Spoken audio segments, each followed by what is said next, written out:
வணக்கம். செல்வகுமாரின் மாலை வானிலை ஆய்வறிக்கை. அதிகாரப்பூர்வ வானிலை அறிக்கைக்கு இந்திய வானிலை ஆராய்ச்சித்துறை அறிக்கையை பார்க்கவும். 2025 ஜனவரி 8 புதன்கிழமை மாலை ஆய்வறிக்கை.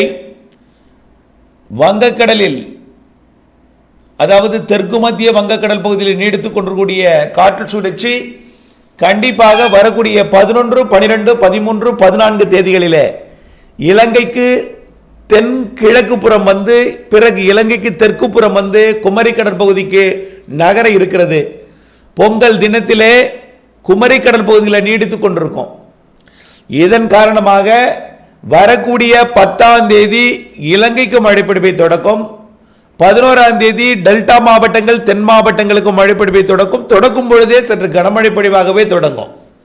சற்று தாமதம் அடைந்தாலும் மழை விலக வாய்ப்பில்லை. கண்டிப்பாக அறுவடை விவசாயிகளுக்கு மீண்டும் மீண்டும் ஒரு எச்சரிக்கை.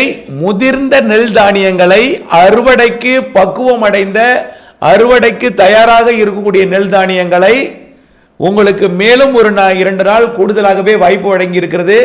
நாம் ஏற்கனவே 8ஆம் தேதி மழை எதிர்பார்த்திருந்தோம். எப்போ நீண்டகால அறிக்கையில் தேதிட்டு இருந்த பொழுது 8ஆம் தேதி 9ஆம் தேதி என்று சொல்லியிருந்தோம். 8, 9, 10, 11 என்று. ஆனால் இப்பொழுது மழைப்பொழிவே 10ஆம் தேதி தான் தொடங்க போகிறது. 11ஆம் தேதி கூட தொடங்கலாம். ஆனால் 12, 13ஆம் தேதி கனமழை பொழிவே இருக்கிறது. சற்று காற்றுடன் கனமழை பொழிவு இருக்கும். கிழக்கு திசை காற்று, அதாவது காற்றுனா புயல் காற்று ஏதும் இல்லை, சாரல் காற்று. சாதாரணமாக கடந்த 30, 31ஆம் தேதி பெய்த மழைப்பொழிவில் கூட கொஞ்சம் காற்று மட்டும் இருந்தது, மழை குறைவாக இருந்தது. ஆனால் இந்த மழைப்பொழிவு சற்று காற்றுடன் மழை இருக்கும். ஆக கிழக்கு திசை காற்றுடன் மழைப்பொழிவு இருக்கும். ஆக ஏற்கனவே பெய்த மழையில் பல்வேறு முதிர்ந்த நெல் தானியங்கள் கீழே விழுந்து விட்டது. கதிர் வராமலே சில இடங்களில் விழுந்து விட்டது. ஆகவே அறுவடை விவசாயிகள் நம்முடைய முதலீடு என்பதை நீங்கள் நினைத்து வானிலை அறிக்கையோடு இணைந்திருந்து முதிர்ந்த நெல் தானியங்களை மட்டும் சில பேர் பொங்கல் கழித்து கூட முதிர்ந்த நெல் தானியங்களை அறுவடை செய்து கொள்ளலாம் என்று வைத்திருப்பார்கள். ஆனால் வரக்கூடிய 12, 13ஆம் தேதி கனமழை பொழிவே இருக்கிறது. ஞாயிறு திங்கள் 2 நாளும் கனமழை பொழிவே தெரிகிறது. சனி, ஞாயிறு, திங்கள், செவ்வாய் பொங்கலுக்கு கூட மழை தெரிகிறது. பொங்கலுக்கு சற்று தீவிரம் குறைந்திருந்தாலும் போகி பண்டிகை என்றைக்கும் அதுக்கு முதல் நாள் ஞாயிற்றுக்கிழமையும் 12, 13 கனமழை பொழிவே தெரிகிறது. ஒட்டுமொத்த தமிழ்நாட்டிற்கே மழை பொழிவு தெரிகிறது.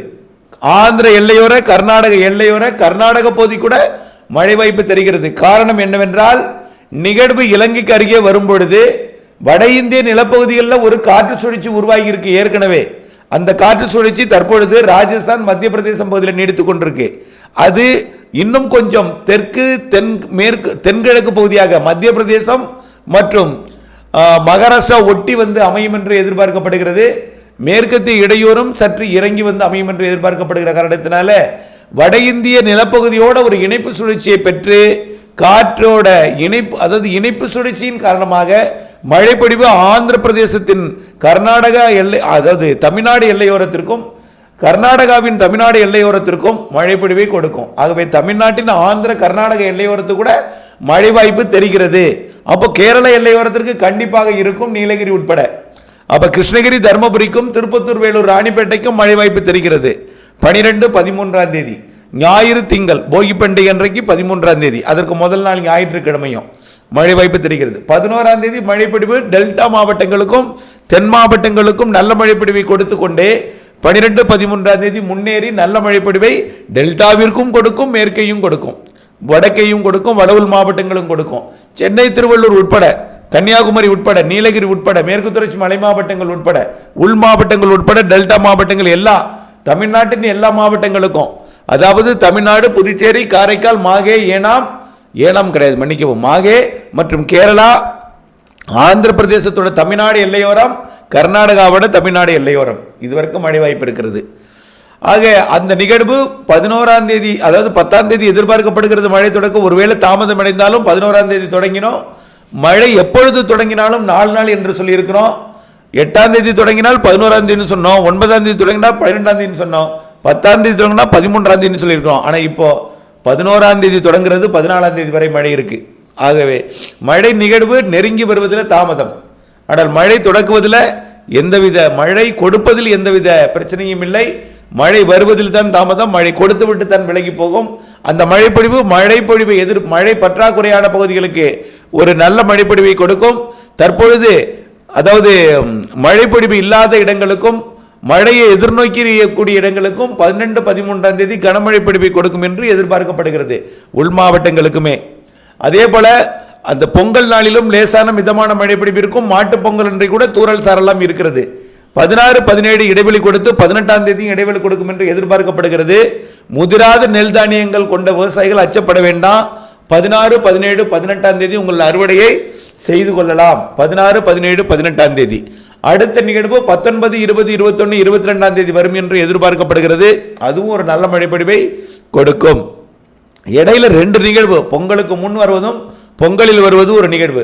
பொங்கலுக்கு பிறகு ஒரு இடைவெளி 3 நாள் கொடுத்துவிட்டு பிறகு பொங்கலுக்கு பிறகு 19, 20, 21, 22, 23 தேதிகளில் வந்து கொடுக்கும் என்று எதிர்பார்க்கப்படுகிறது. அடுத்தது குடியரசு தின நாளில் 26, 27 தேதிகளில் எதிர்பார்க்கப்பட்டது கொஞ்சம் தாமதமாக 28, 29, 30 தேதிகளில் வரும். அதாவது 30 தேதிகளில் வரும் என்று எதிர்பார்க்கப்படுகிறது. மாத இறுதி நாளில் வரும் என்று எதிர்பார்க்கப்படுகிறது. ஆகவே ஜனவரியில் பொங்கலுக்கு முன் 2, பொங்கலுக்கு பிறகு 2 இருக்கிறது நிகழ்வு காற்று சுழற்சி. ஆக நல்ல மழைப்பொழிவு இருக்கிறது இந்த பொங்கலுக்கு முன் 2 நாள் என்பதை புரிந்து கொள்ள வேண்டும். முதிர்ந்த நெல் தானியங்களை மட்டும் வரக்கூடிய 10ஆம் தேதிக்குள் அறுவடை செய்திடுங்கள்.